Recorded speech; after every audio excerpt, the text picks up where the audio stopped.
When All Doors Closed, A Life Reclaimed. Part 1, The Silence After the Storm. The rain had finally stopped, but the echoes of the storm still lingered inside Maria's small wooden house. She sat at the edge of her bed, her hands clasped tightly, as though holding them together would keep her from breaking apart.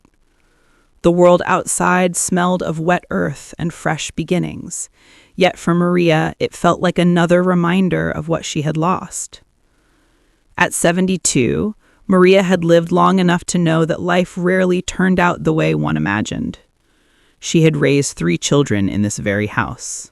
The walls still carried faint scratches where her youngest had measured his height every year. The kitchen was haunted by the aroma of her late husband's favorite stew, but the house, once filled with laughter, had grown silent, too silent. Her eldest son had moved across the country, chasing a career that swallowed his time. Her daughter called only on holidays, her voice hurried, distracted by her own family. And her youngest, her beloved Gabriel, had been gone for 10 years, taken too soon by an accident that Maria still couldn't speak about without her voice faltering. It was Gabriel's absence that carved the deepest hollow in her chest. For months after his death, she had stopped cooking, stopped opening the windows, stopped listening to music. Even now, a decade later, the wound had not healed. She had simply learned to live around it, like a tree growing around a scar. That evening, Maria walked to the window. The neighborhood children ran barefoot through puddles, shrieking with joy. Their carefree laughter was like a melody she remembered, but could no longer sing. She longed to join them, to feel the rain on her face without the heaviness in her chest. But the weight of memories held her still. When all doors closed, that's how she thought of her life now. Every path seemed locked. Youth had faded, family had drifted, and dreams had withered like old flowers. Sometimes she wondered if life had quietly ended for her the day Gabriel died, and the rest was just an echo. Yet something stirred inside her that night.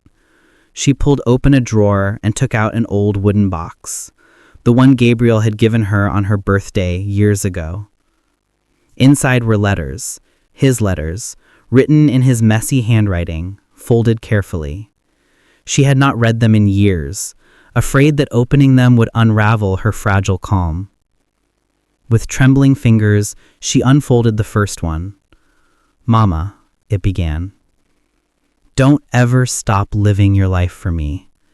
If the worst ever happens, promise me you'll keep walking, keep finding joy." Her tears blurred the ink. Gabriel had always been perceptive, always sensing what others could not see. It was as if he had known she would one day need these words. Maria pressed the letter to her chest, rocking gently as if cradling his voice. That night, for the first time in years, Maria lit a candle at the small altar in the corner of her room. She whispered Gabriel's name, not with despair, but with a quiet reverence. She promised him she would try to live again, try to reclaim what life had left for her. The next morning, Maria dressed slowly. She put on her best shawl, the blue one her husband used to admire. She brushed her silver hair until it shone in the sunlight. And then she opened her front door, not just physically, but symbolically. She stepped outside, inhaling the crisp air, letting it fill her lungs. The marketplace was buzzing with life. Maria hadn't visited in months, perhaps years. She walked among the stalls, feeling almost like a stranger in her own town. Colors of fresh fruit dazzled her eyes, and the chatter of vendors felt oddly comforting. She paused at a stall where a young woman sold handmade journals. "Would you like one?" the girl asked kindly. Maria touched the covers, each one unique, stitched with care. I used to write," she admitted softly, surprising herself with the confession. "Then maybe it's time to start again," the girl smiled. Maria bought a journal, the one with a sunflower on its cover. On her way home, she felt something stir inside her. Not quite joy, but the faintest spark of possibility. That evening, she opened the journal and wrote, "Today, I stepped outside. Today, I chose to live, even if just a little. Gabriel, I hope you see me." The words trembled on the page, but they were hers. They were alive. As the candlelight flickered beside her, Maria realized that though all doors had seemed closed, perhaps one was still waiting to be opened. And maybe, just maybe, life had not finished with her at all. The silence in her house was no longer suffocating. It was a space, an invitation. Somewhere in that stillness, Maria felt the whisper of a new beginning. And so began the quiet reclamation of her life. The sunflower-covered journal lay on Maria's nightstand, its golden petals catching the first light of dawn. She stared at it for a long time before opening her eyes fully, as if afraid it might vanish with the morning. For years she had awakened with no real purpose other than to get through another day. But now, the journal gave her something small, yet steady, a reason to rise. Maria brewed a pot of coffee, the rich aroma filling the kitchen. She hadn't brewed it in months, preferring tea that required less effort. But today she wanted to remember the mornings when her husband, Tomas, would sip slowly while reading the newspaper. She poured herself a cup, cradled it between her hands, and let the warmth sink into her bones. The journal waited patiently. With careful hands, Maria opened it to the first page. She traced the sunflower design embossed into the cover before putting pen to paper. Her handwriting was shaky, the letters uneven, but she didn't mind. "I don't know where to begin," she wrote. "Maybe with the things I once dreamed of but left behind. Maybe with the doors I thought were locked forever." She paused, listening to the birds chirping outside, as though they too were urging her to continue. Memories bubbled up, ones she had long buried beneath daily routines and silent grief. There had been a time when Maria wanted to paint. She had loved colors, bright, defiant colors that broke through the grayness of everyday life. When she was young, she had filled sketchbooks with images of sunsets, flowers, and faces. But marriage and motherhood had swallowed those dreams. Brushes were replaced by spoons, canvases by kitchen tables, and her own ambitions by the endless needs of others. Now, as she sat in the quiet kitchen, she felt a flicker of that old longing. "What if?" she thought. But then doubt crept in. "You're too old. It's too late." Her pen pressed harder onto the page. "Gabriel, you once told me it's never too late to begin again." Maybe you were right. The next few days unfolded differently. Maria carried the journal everywhere, scribbling thoughts, fragments of memories, and even the mundane details of daily life. Each word was a step back into herself, a reclamation of pieces she thought had vanished. One afternoon, while shopping in the market, she noticed a small art supply stall. Brushes, tubes of paint, and blank canvases leaned against wooden crates. Her heart skipped. She almost walked past, telling herself she had no business with such things anymore. But then she remembered Gabriel's letter, his plea that she keep walking, keep living. "Do you paint?" the vendor asked as she lingered. I used to," Maria confessed. The vendor smiled gently. "Then maybe it's time to return." Maria hesitated, then bought a small set of brushes and a handful of acrylic paints. As she walked home with the bag tucked under her arm, she felt like a child carrying a secret treasure. That night, she set up a corner of her living room with an old easel Tomas had once built for Gabriel's school project. The wood creaked under her touch, but it was still sturdy. She placed a canvas on it, opened the paints, and stared. For a long time she did nothing, afraid to ruin the blank space with clumsy strokes. But then she remembered something her grandmother once told her. A canvas is like life. You cannot leave it empty out of fear.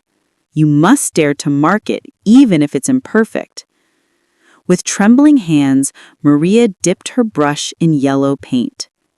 The first stroke felt awkward, heavy, but the second flowed more easily, and the third brought a rhythm. By the time the candle burned low, a sunflower, crooked but radiant, bloomed across the canvas. Maria sat back, tears streaming down her cheeks.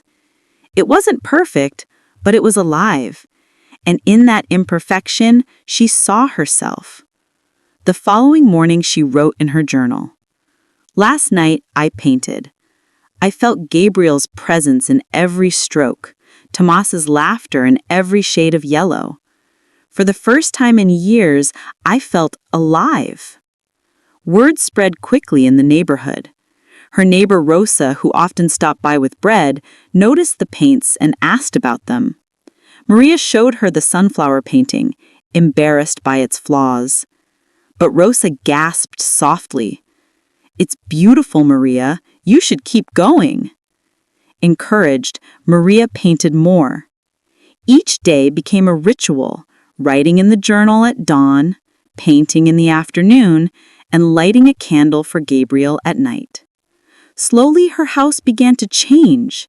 Canvases leaned against the walls, journals filled with words and sketches piled on her desk, and the silence that once suffocated her now carried a different weight, one of creation. But as her spirit awakened, so did her memories, some sweet, others bitter.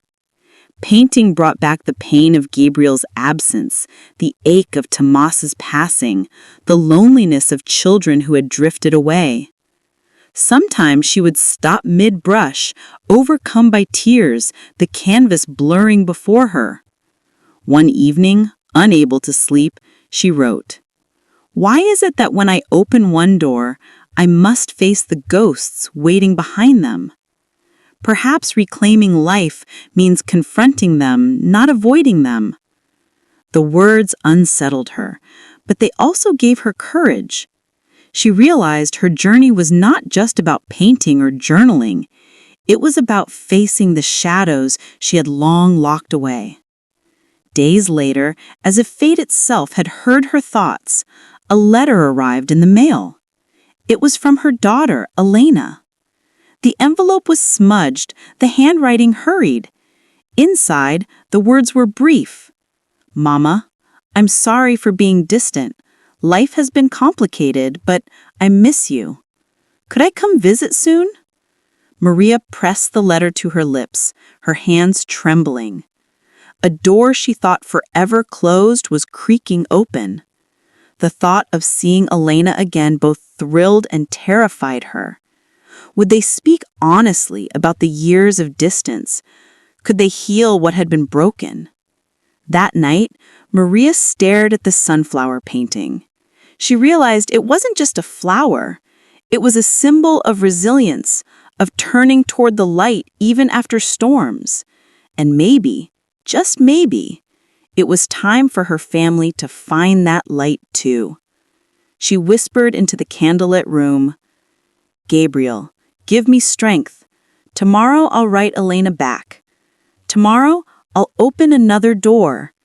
And for the first time in years, Maria fell asleep, not with sorrow, but with anticipation. The morning was quiet, but Maria's heart beat with a restless rhythm. The letter from Elena sat on the kitchen table, folded and unfolded so many times that its edges had begun to curl. She had read it until she nearly memorized each word. "I miss you. Could I come visit soon?" Maria had written back that very night. Her reply was simple, shaky in handwriting but steady in love. Yes, my door is always open. Come home. She mailed it the next morning, and ever since she had lived in a strange state of hope and fear. Days passed. Each morning she brewed coffee and checked the front gate, half expecting Elena's figure to appear. She painted sunflowers, skies, and even portraits of her children when they were small, her brush trembling with nostalgia, her journal filled with reflections. I wonder if she remembers how we used to bake bread together. I wonder if she knows how much silence there has been without her. Finally, on a Sunday afternoon, as golden light spilled through the windows, Maria heard the crunch of footsteps on the gravel outside. Her heart lurched. She rushed to the door, almost tripping over the rug. There she was, Elena. Older now, lines of fatigue etched around her eyes, but still her daughter, still the child Maria had cradled once upon a time. Behind her, a young girl clung shyly to her hand. Maria froze. She hadn't known Elena would bring her daughter. For a heartbeat, the years of distance, of unanswered phone calls and missed holidays pressed heavily between them.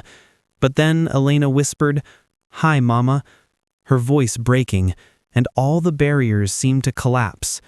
Maria pulled them both into her arms, tears spilling freely.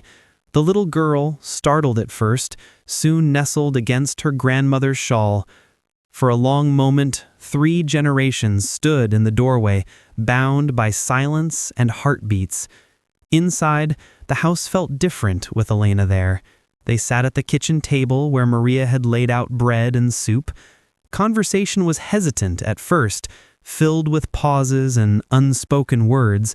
The little girl, Sophia, chattered about school, about drawing pictures, about how her mother always burned toast.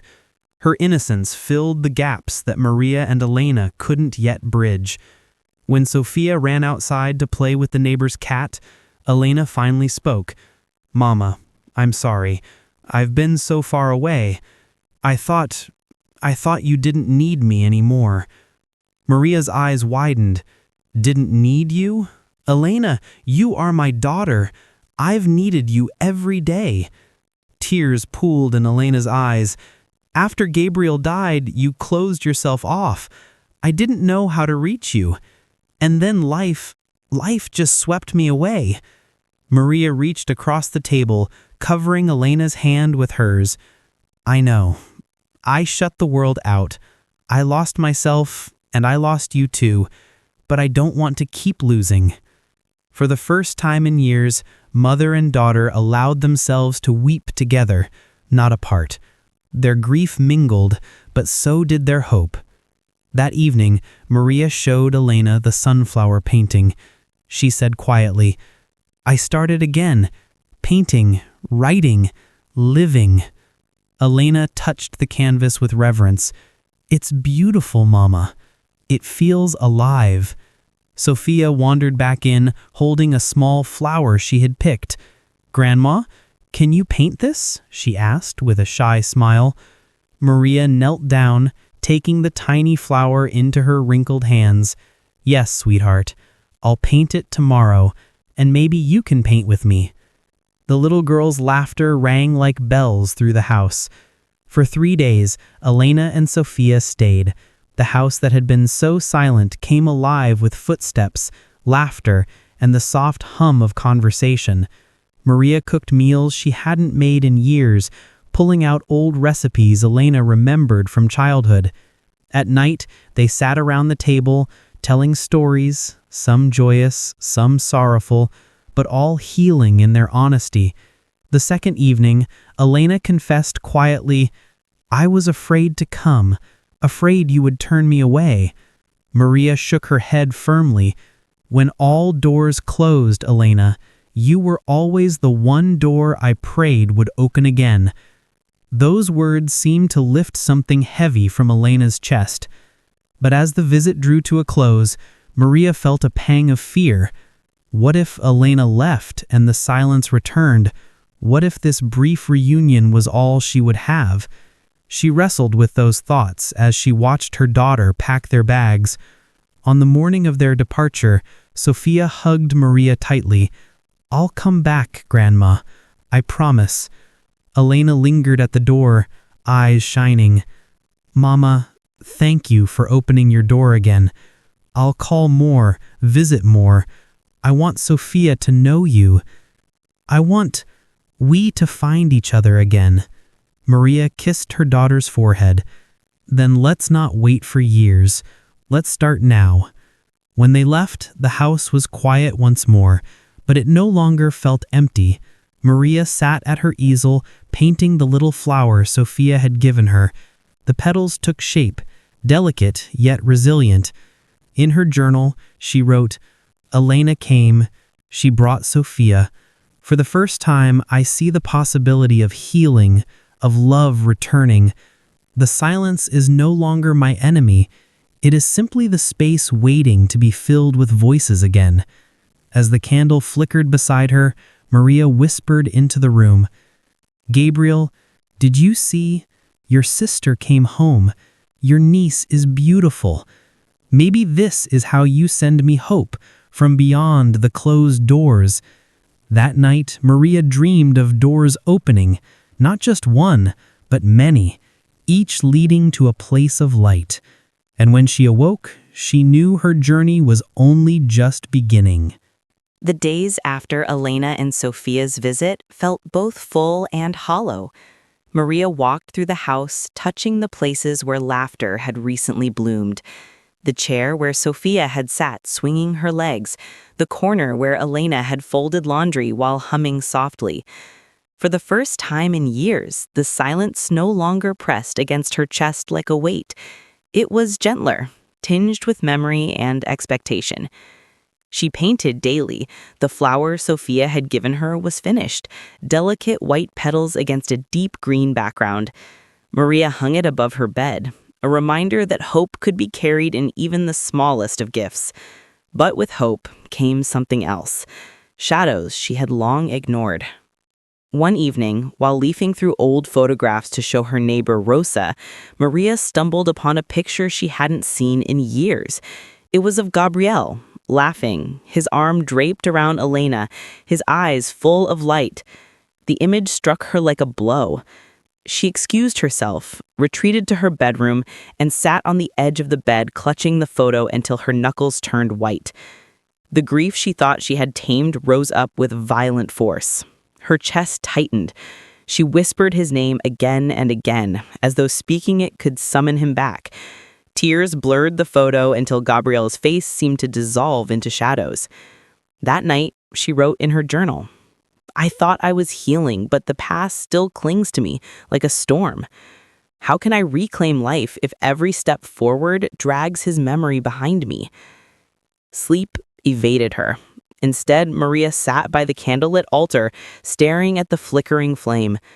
She remembered the day of the accident, the phone call, the sterile hospital corridors, the way her body refused to believe the words spoken to her.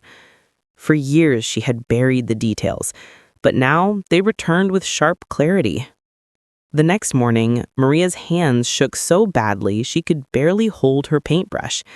She tried to paint the sunrise, but the colors bled together, turning the canvas into a storm of gray and red. Frustrated, she set the brush down, anger boiling inside her. "Why, Gabrielle, why did you leave me? Why did life take you when so much was left undone?" The room gave no answer, only the faint creak of the old house. Later that day, Rosa visited.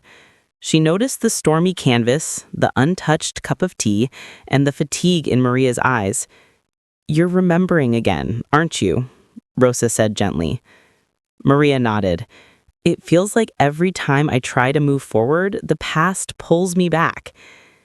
"Maybe that's not a setback, Maria. Maybe it's part of the journey. You can't heal by running from the shadows. You must walk through them." Her words lingered long after Rosa left. Maria realized she had never truly spoken about Gabriel's death. Not to Elena, not even to herself. She had locked it away, believing silence was survival.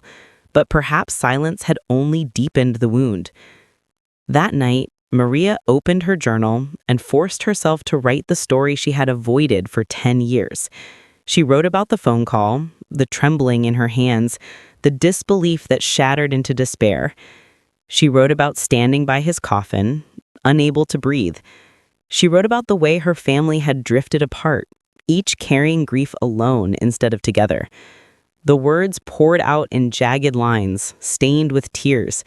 But when she finished, she felt a strange release, as though she had finally exhaled after holding her breath for a decade. The following day, Elena called. "Mama, Sophia keeps asking when we can visit again," she said, her voice warm. Maria hesitated, then asked, "Elena, do you remember the day Gabrielle died?" There was silence on the line. Then a shaky breath. "Yes, I remember everything."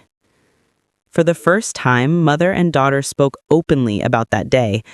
They wept together across the distance, words halting but true. They shared the guilt, Elena for not being home enough, Maria for shutting her children out, both for the years lost to silence.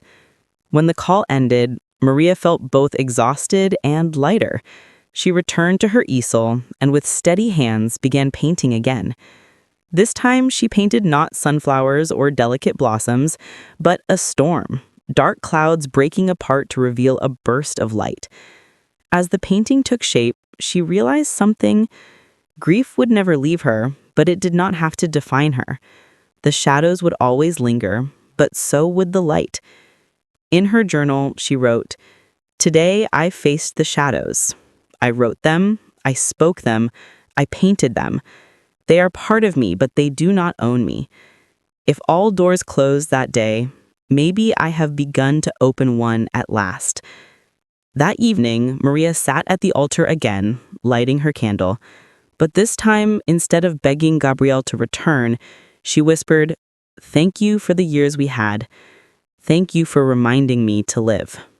And for the first time in a long time, the flame flickered, not with sorrow, but with peace. She knew more doors would need to be opened. Conversations with her other children, choices about her future, wounds still waiting. But for now, she allowed herself to rest in the fragile but growing light of healing. Outside, the night sky shimmered with stars, each one like a reminder that, even in darkness, there is beauty waiting to be seen. Autumn arrived with a gentle crispness in the air, painting the trees with shades of amber and gold. Maria found herself walking through the marketplace more often now, her shawl wrapped snugly around her shoulders, her journal tucked in her bag. She had grown used to carrying it everywhere, as if it were a companion, a witness to her unfolding journey. One morning, Rosa approached her at the bakery stall. "Maria," she said softly, "you've been painting and writing so much. Have you ever thought of sharing your stories with others?" Maria shook her head quickly. "Oh no, these are just for me. No one would care to hear them." But Rosa smiled knowingly. "You'd be surprised. There are many like us, older, carrying memories too heavy to bear alone. Maybe your voice could help them open their own doors." That night, Maria couldn't sleep.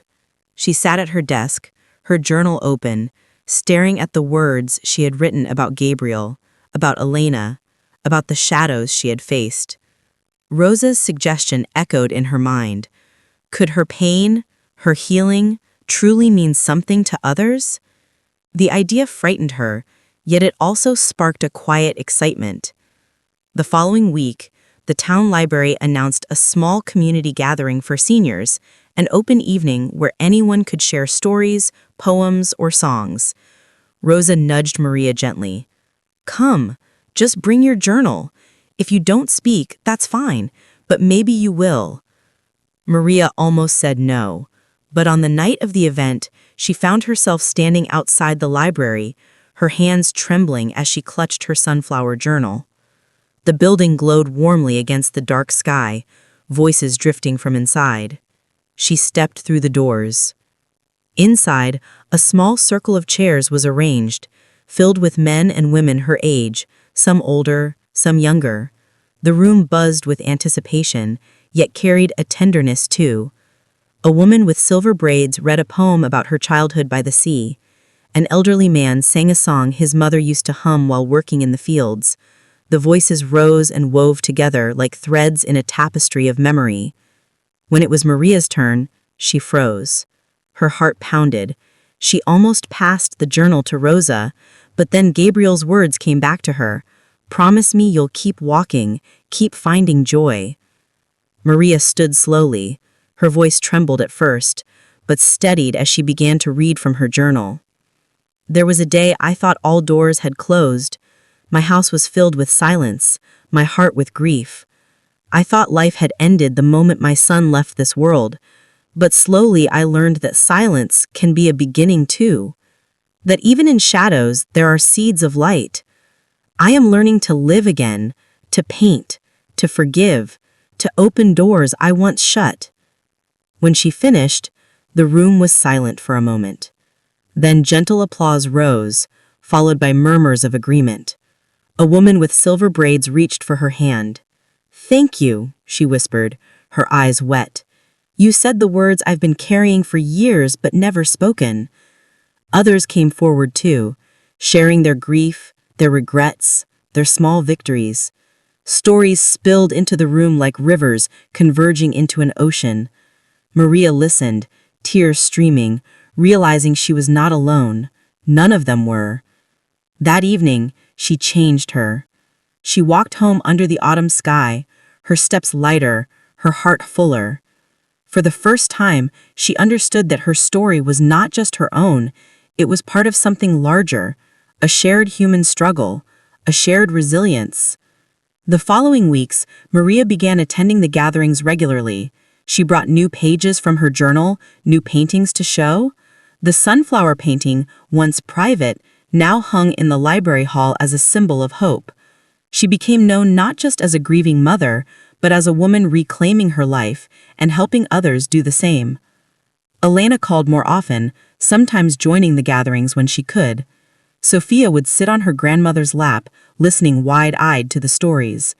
Maria noticed how her granddaughter scribbled in her own little notebook, mimicking her. It filled her with both pride and tenderness. Yet amid the warmth, there were still shadows. Some nights, Maria would wake in tears, haunted by memories. Healing was not a straight road. It was winding, with stumbles along the way. But now she was not walking it alone. One evening, after a gathering, an elderly man named Henrik approached her. "Maria," he said, "you have a gift. Have you ever thought about writing your story as a book? Something others could read long after these nights are over?" Maria laughed nervously. "A book? Me? I'm just an old woman with memories." But Henrik shook his head. "No, you're a storyteller, and storytellers keep hope alive." That night, Maria sat at her desk long after midnight. She stared at her stack of filled journals, the paintings leaning against the wall. Could these fragments become something larger? Something lasting?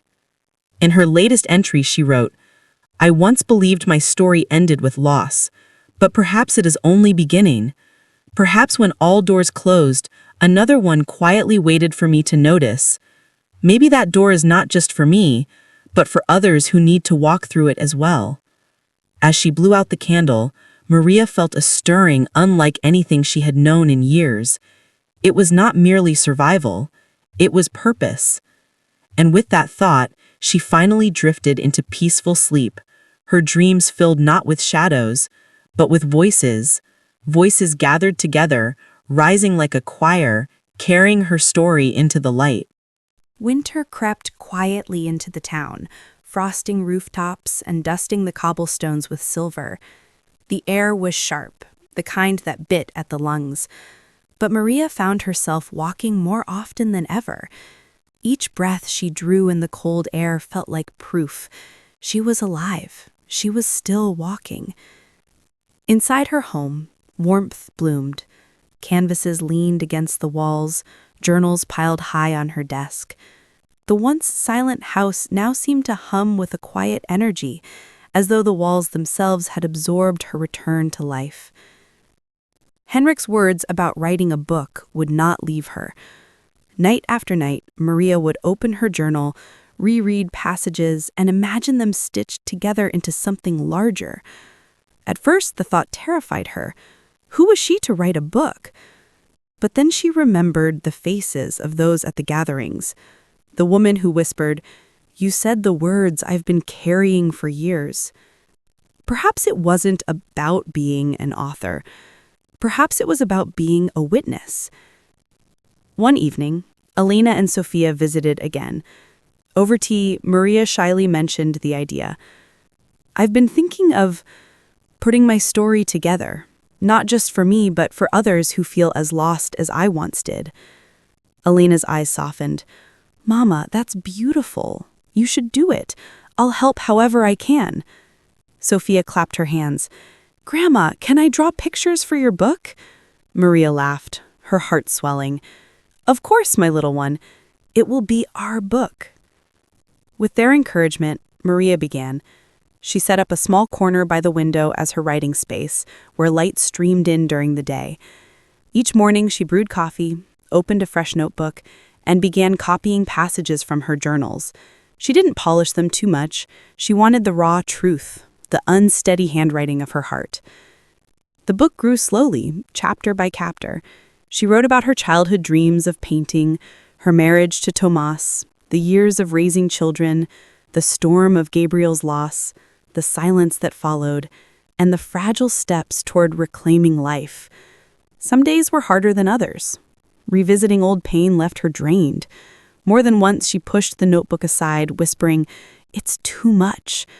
But then she would glance at Sophia's drawings, little sunflowers, candles, stars, and she would return to her pen. Weeks turned into months. Maria shared drafts with her gathering group at the library. Each time they listened intently, offering gentle suggestions, but mostly gratitude. Henrik would nod, eyes glistening, saying, "This is not just your story, Maria. It is ours too." Spring arrived before she knew it, melting snow into rushing streams. By then, Maria had filled an entire notebook. Her book. She titled it, "When All Doors Closed, A Life Reclaimed." The words felt heavy and light at the same time, like a burden laid down and a gift offered. One evening, Rosa came to visit. Maria handed her the manuscript. "Would you read it?" she asked nervously. Rosa sat by the fire, reading late into the night. When she finally looked up, her eyes were wet. "Maria, this is not just a book. It is a lantern. It will light the way for others." Maria pressed her hand to her chest, overwhelmed. For so long she had believed her life was only loss. Now to hear that her pain could guide others, it was almost too much to hold. Alina suggested they look for a local publisher, but Maria shook her head. "It doesn't need to be big. I only want to share it here with those who need it." So they made copies, simple, bound by hand with the help of the library staff. At the next gathering, Maria handed them out. "These are pieces of my life," she said quietly. "If they help you, they belong to you too." The group received them with reverence. Some held the books to their chests, others wept openly. One man whispered, "Thank you. You've given me the courage to tell my grandchildren about my own past." Another said, "You've shown me that it's never too late to live again." Maria went home that night feeling a peace she had never known. Not because the pain was gone, it never would be, but because it now had purpose. Later, she sat by the altar, candle flickering, and spoke aloud. "Gabriel, my son, your voice carried me here. Your words made me keep walking. This book is yours as much as it is mine." As the flame danced, Maria felt something stir deep within her. For years she had begged for signs, for some proof Gabriel was near. That night she didn't need signs. The act of speaking, of writing, of sharing, these were signs enough. In her journal, she wrote the final words for the day. "I once thought my story ended in silence, but silence was only the pause before a new song. I do not know how many chapters are left in my life, but I know this. I am living them, fully, and that is enough.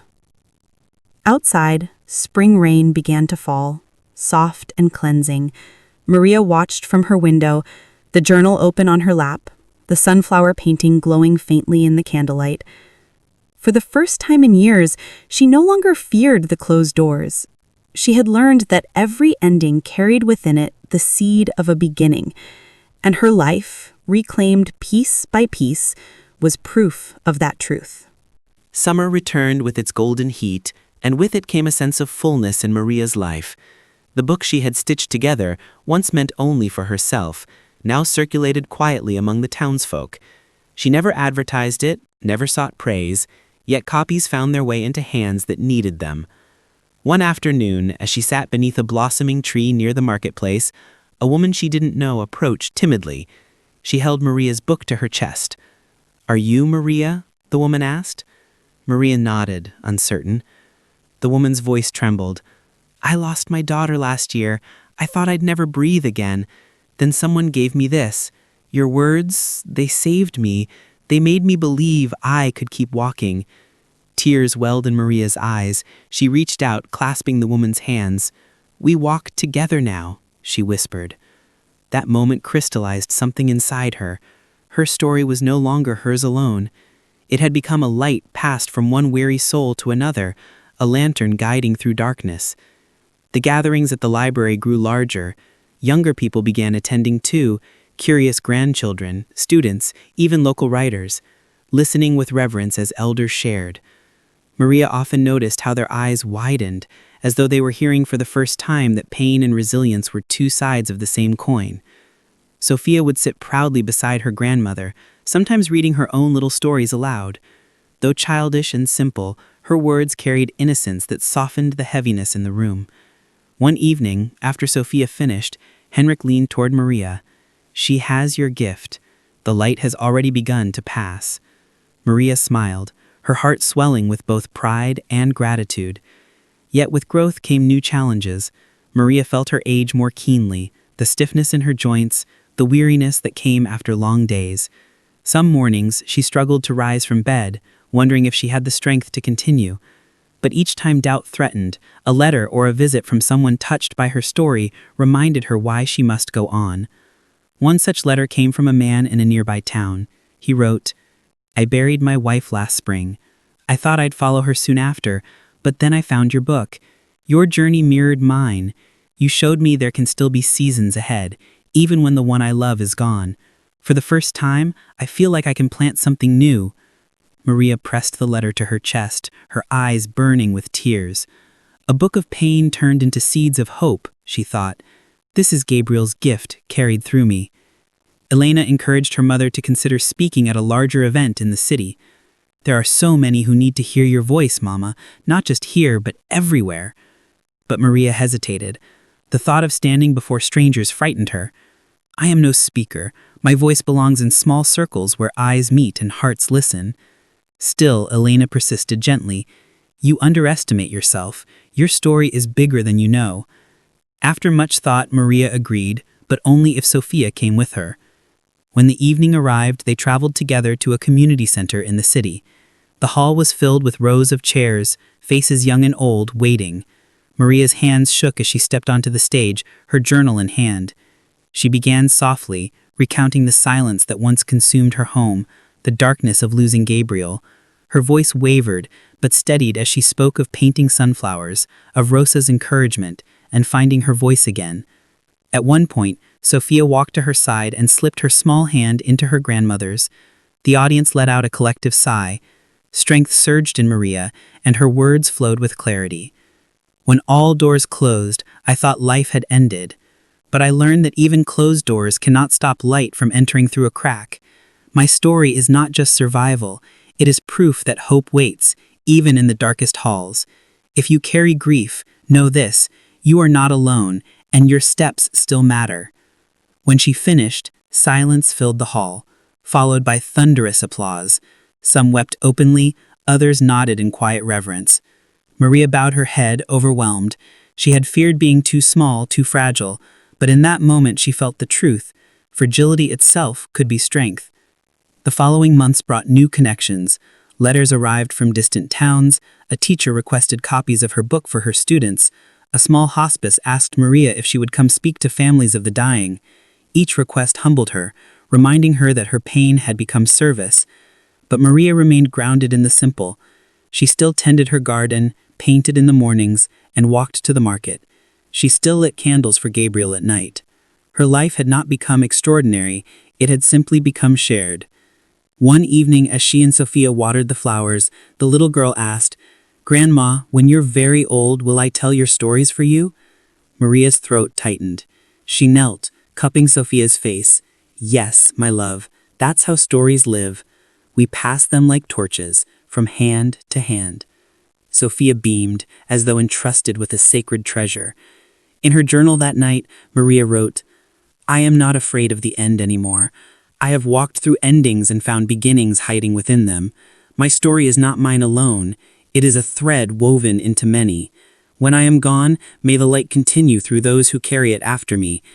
The years slipped by gently, like pages turning in a well-worn book. Maria's hair grew whiter, her steps slower, yet her eyes carried a brightness that hadn't been there in the dark years after Gabriel's passing. Her house remained filled with journals and paintings, but more than that, it was filled with laughter. Sophia's, Elena's, Rosa's, and the voices of neighbors who visited often. Her book, though simple and hand-bound, had spread beyond what she could have imagined. Teachers used it in classrooms, churches read passages during gatherings, and strangers occasionally knocked on her door just to thank her.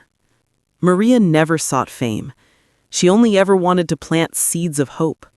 Seeing them bloom in unexpected places was more than enough. One autumn afternoon, Maria sat in her garden, wrapped in her favorite shawl.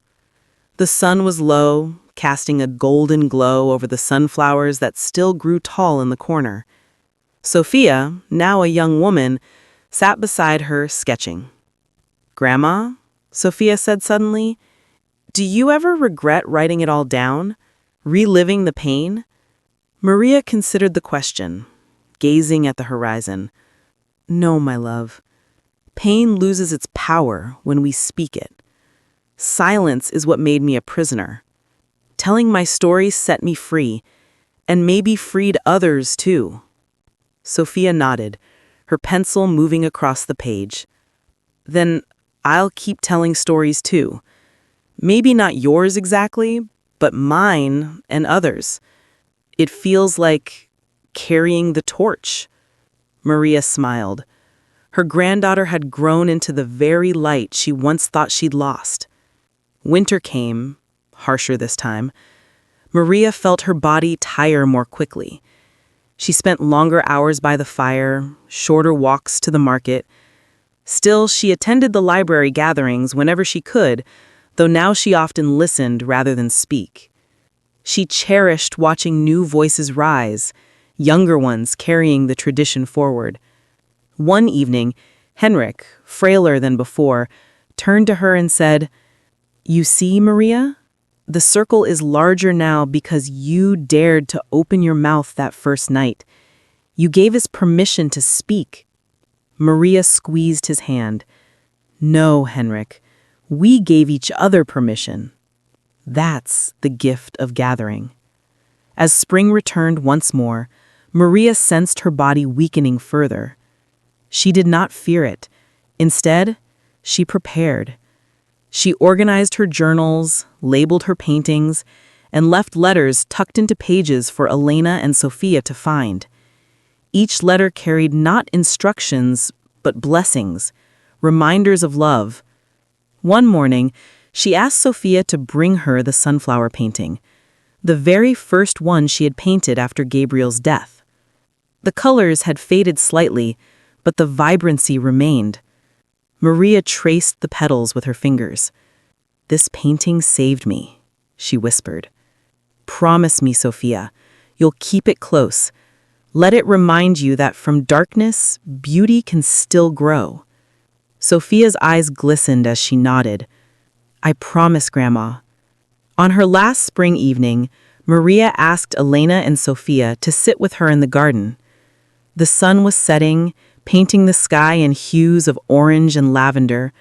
Birds sang their twilight songs. Maria took their hands in hers. I once thought my life ended when Gabriel died, but now I see it clearly. It was only the end of one chapter. Every closed door led me here, to this moment with you. I have lived enough to know pain does not have the final word. Love does.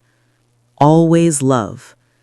Her voice was steady, calm, like a candle's final glow before it rests.